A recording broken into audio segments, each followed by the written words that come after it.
Hey folks, this is Brian. We got to play RQG tonight. My campaign 3 called War. We're in chapter 2, which is Behind Enemy Lines.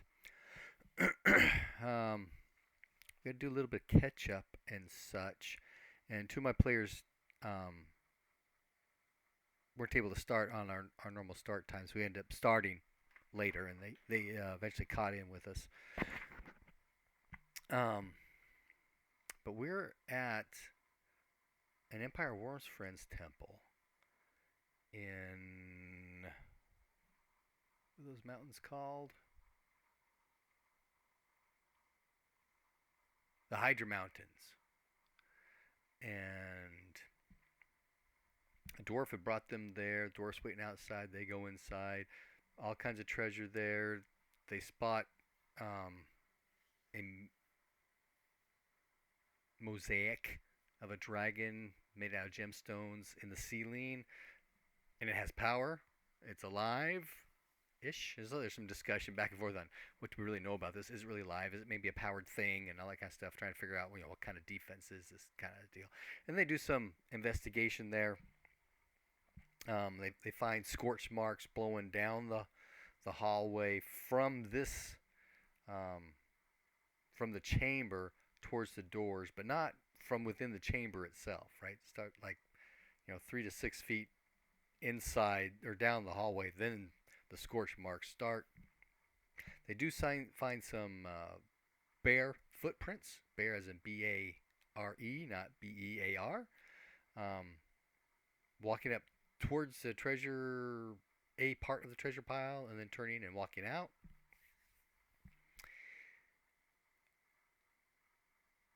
They tried talking to the dragon a couple of different ways.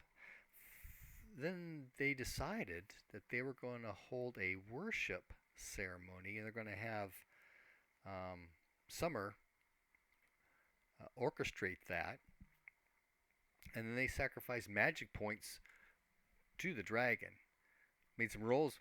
That caught the dragon's attention, because normally the dragon doesn't do anything until some treasure is disturbed. It's sleeping, I guess. I don't know. And so at that, the eyes close, go dark, right? And then they open up and they start glowing.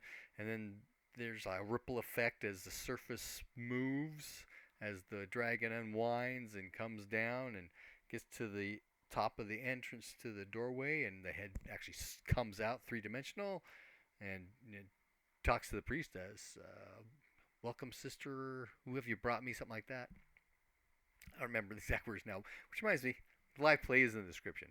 There's a slight conversation going on. He says dragon friends are always welcome here, and he kind of sniffs at Arestra and at Juchi.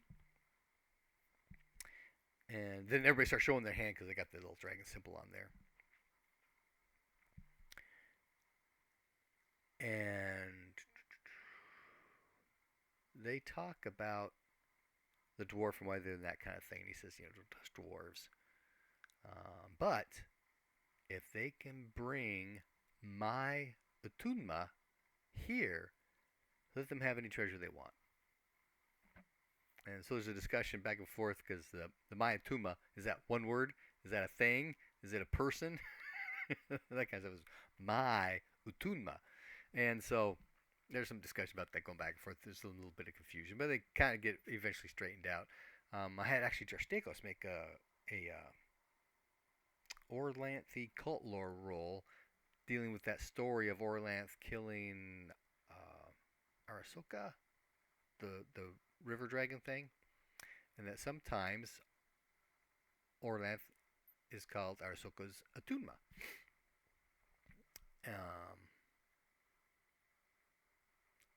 And of course, Summer knows what Atuma is. She still knows it. It's that special, dragon, special dagger that the dragon is used. So they depart. Encounter with the dwarf. Did you get it? Did you get it? No, we need to get this Atuma thing, and there's some discussion about asking the dwarf to help them do that, but they never actually did. So he said, okay, I'll wait here while you go and find this thing so you can come back and get me the armband like you promised you'd do. And shoot, I'll even pay you. And he agrees to pay them their ransom in gold. But there's kind of, we may not come back here. And what are you going to do? What if you find somebody else to go do this for you? What are the odds of finding somebody so specialized and brave and powerful as you to come and do this thing? Not very likely. But if someone does come by all means, I'll have them get it for me. I'm not gonna wait just for you, that kind of thing. So they take off and they get down the river and they ran into some Hushin. Is that how you say it? I don't know. Were people. These are the lion people. Scattered families came across the mountains from Ralios, and so they're on this side of the mountains. And it ties into a scenario that I'm trying to drive the characters towards. And so some discussion there. They find out that there's a small tribe, extended family really, of these creatures. This was a hunting party. They had a really good reaction roll encounter, so there's talking, conversantly, sharing some information. Yeah, the river's gone down. Has raised up some sacred sites to us up out of the river. And there's some of the moon people, the lunars, and folks, desecrating them and that kind of stuff. But their camp is further north, down river. Some exchange of food as a token, and they go their separate ways. Party camps out on this side of the river. Next morning, they go across some discussion about, okay, this is lunar Tarsh, right? This is Tarsh. It's occupied. Yeah, there's the lunar imperial stamp on top of everything, but these are Tarshites, right? Yeah, we're Satari, so we're a little different, maybe different language, different accents, that kind of stuff. But these are not like imperial lunar citizens, right? These are Tarshites, because they're just gonna. How do we get? Yeah, how do we? Well, how do we meld in? Well, you would have gone out in clothes that are local to the area, right? Because you don't want to stand out. So they go across, and they sent the bird over to take a look at things. How many? I have no idea. Lots of places. There's like a slummy port side right here by the river where ships going up and down would stock, and it's a slummy part of town. Further in you get, closer to the road, it gets better and better and better. There's a large temple there. The bird couldn't figure out who's it to. And there are some, nicer houses out that direction too. And there are stores and facilities, and there's farms out there and all that kind of stuff, right? The next morning, they go in. You get through the port kind of area. Still kind of slummy. There is an actual inn there called the Dragon Inn. And they continue on, get towards the road. Better establishments, better stores, better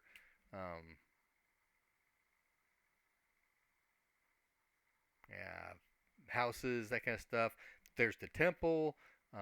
It's an Ernaldan temple. Also has Humakti in there, or Humact in there, and Taikora Tech. Those are two large establishments there. There is a library nearby associated with the temple.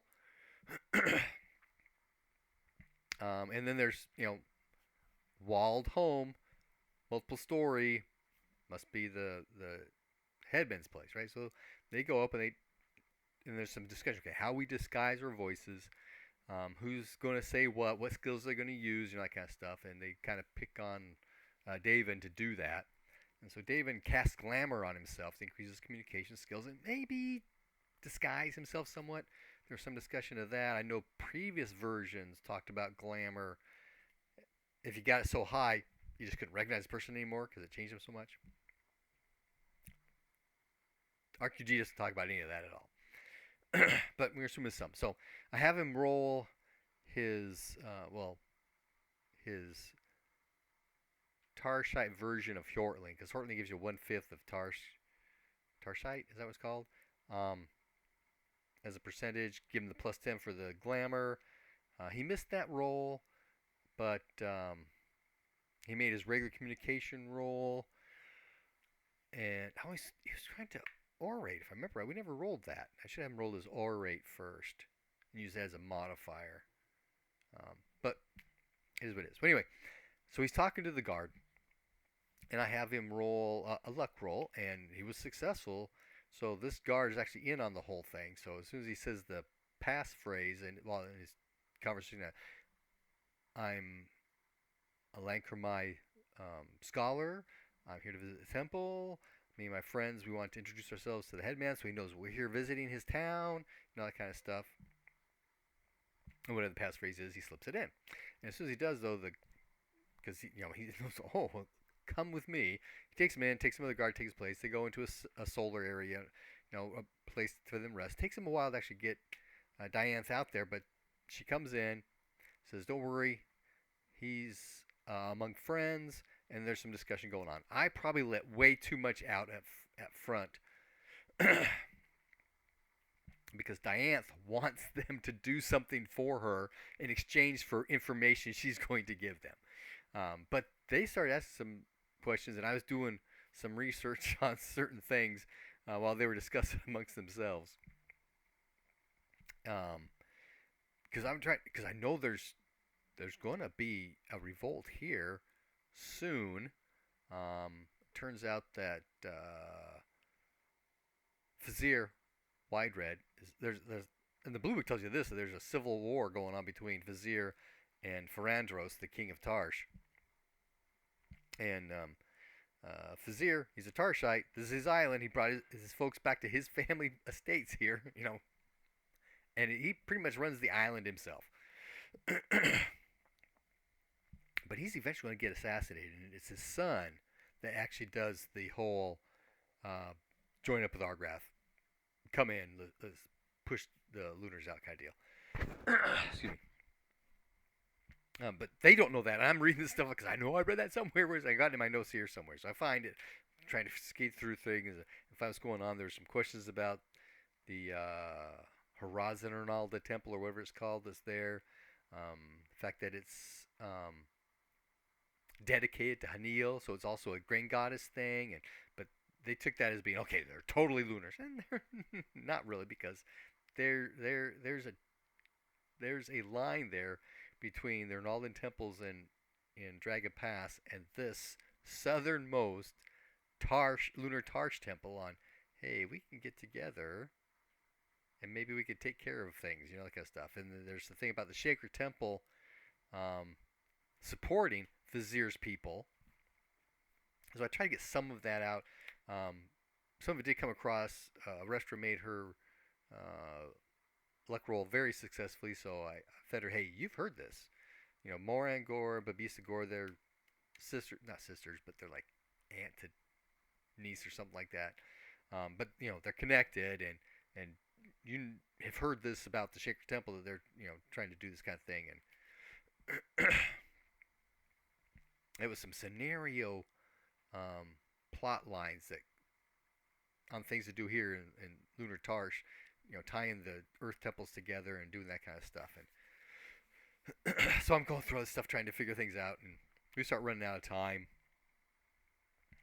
And so at the end, it's going to take Dianthe time to find out the information that the players want. It goes, hey, when we say place to stay in town is that inn. It's a little rough down there, but that's the only real place to stay is the Dragon Inn, and it's not under watchful eyes, right?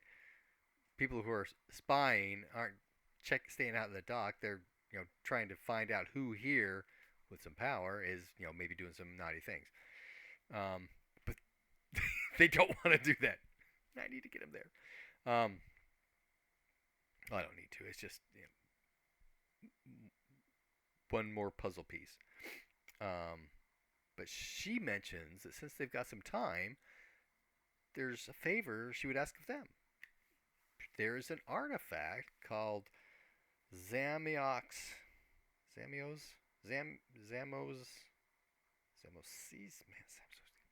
X's, I hate them. Cleansing. and it's in a there's an island in the river with a temple on it that's become visible now because the waters have receded, and it's rumored that this artifact is in this temple. And if they can go and retrieve that for her, that would be a great help to her. You know, that kind of thing. Wink, wink.